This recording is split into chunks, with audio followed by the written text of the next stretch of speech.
Hey guys, you are listening to English Made Simple. This is episode number 67, número 67. It's time for some jingle bells.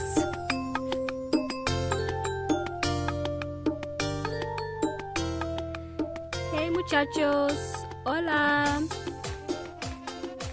Hey amigos, welcome to episode number 67. My name is Milena from EnglishMadeSimple.net, and I'm here today to make your wishes come true.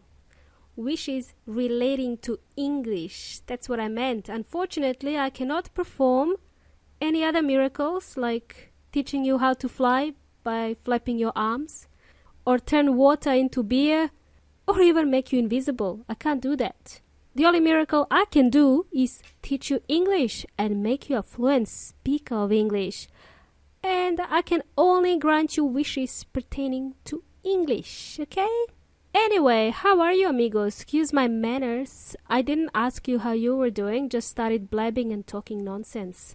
Hope you're fine and dandy. We are approaching the end of the year. Now is the time to start making plans for 2017. And yes, this includes your New Year's resolutions, and I've mentioned them a few times already.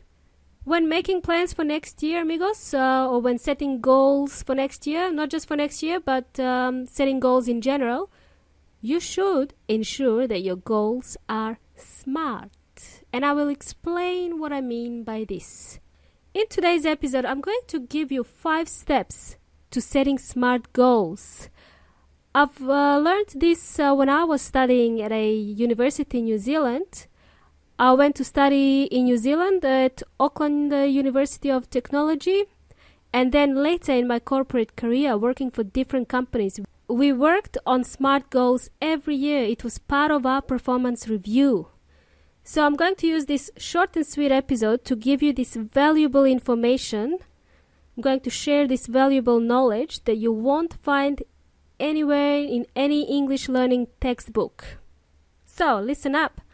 What I'm about to give you is something that you can implement in your everyday life, not just your working life. Okay, 1 second please. I'm just going to put on my serious and professional face now.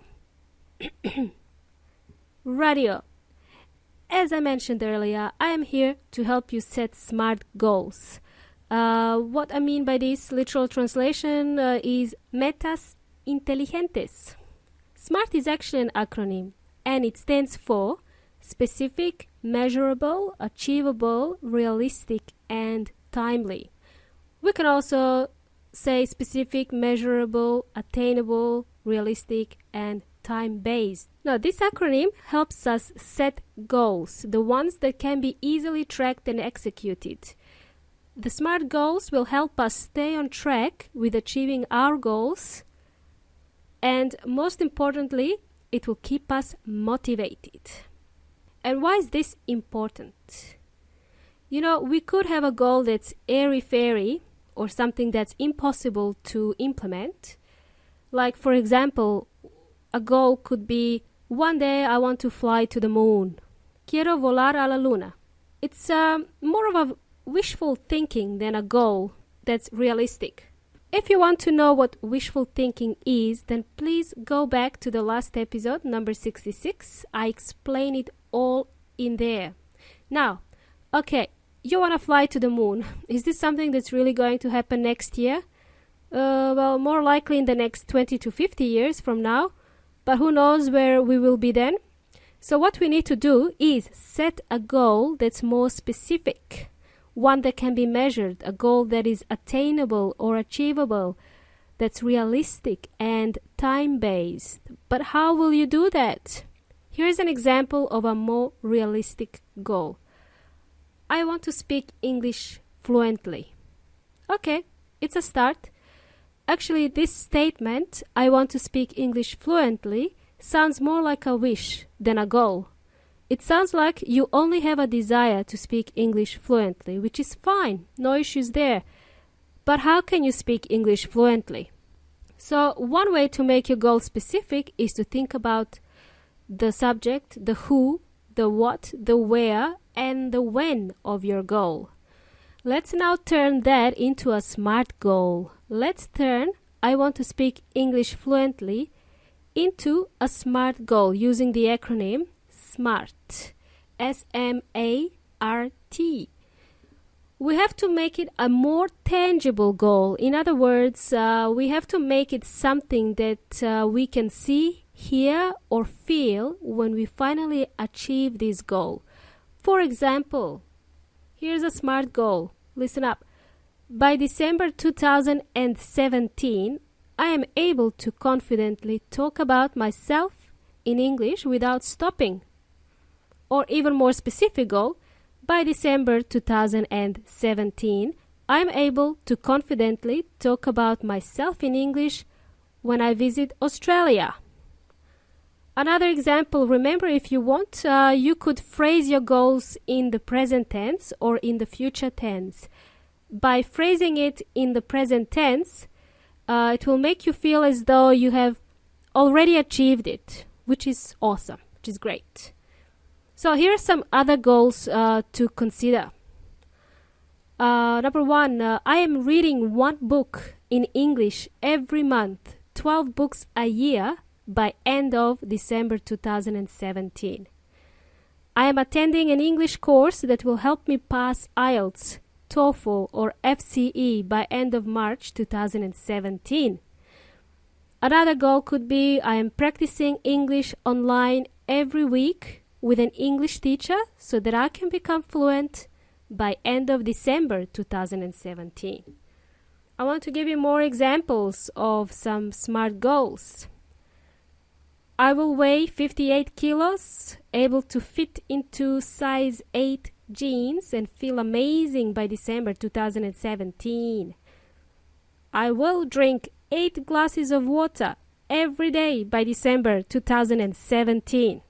By end of December 2020, or we can say December 2020, I want to help 1 million students speak English confidently, either by producing more valuable podcast content or offering classes and courses, or by creating a community of English speakers that pays it forward. Awesome, amigos! As I said before, what I'm teaching you here today, in today's episode, is pure gold. You won't find it in other English textbooks. What I'm teaching you here today is more practical. This is what I had to learn at the university and also at my corporate jobs. And now I want to help you apply this same technique with your English learning. I'm also going to use today's short and sweet episode, which is going to go over 5 minutes, but that's okay, to make an announcement and what's in store for the next year, what's happening next year.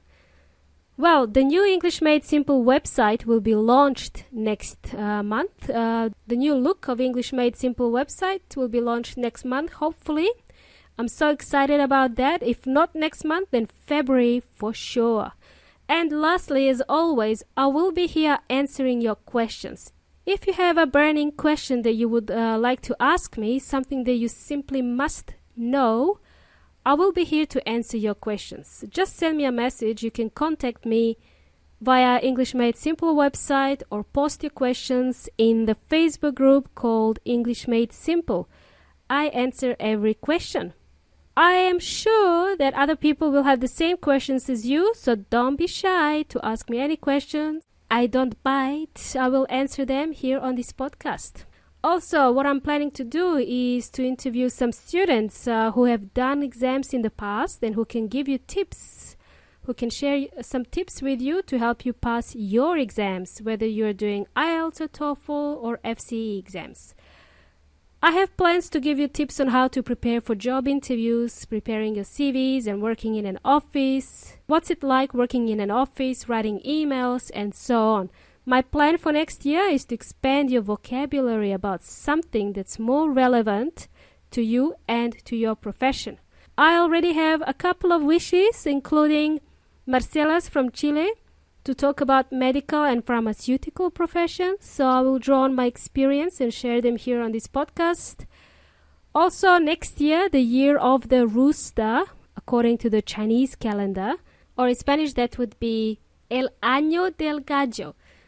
it will be the time for me to grant you your English wishes. So guys, what you need to do now is start writing down your New Year's resolutions. Write them down and break them down into smaller tasks. Turn them into SMART goals. Thank you for joining me, amigos. 4 more sleeps to go until 2017. Good luck and speak soon.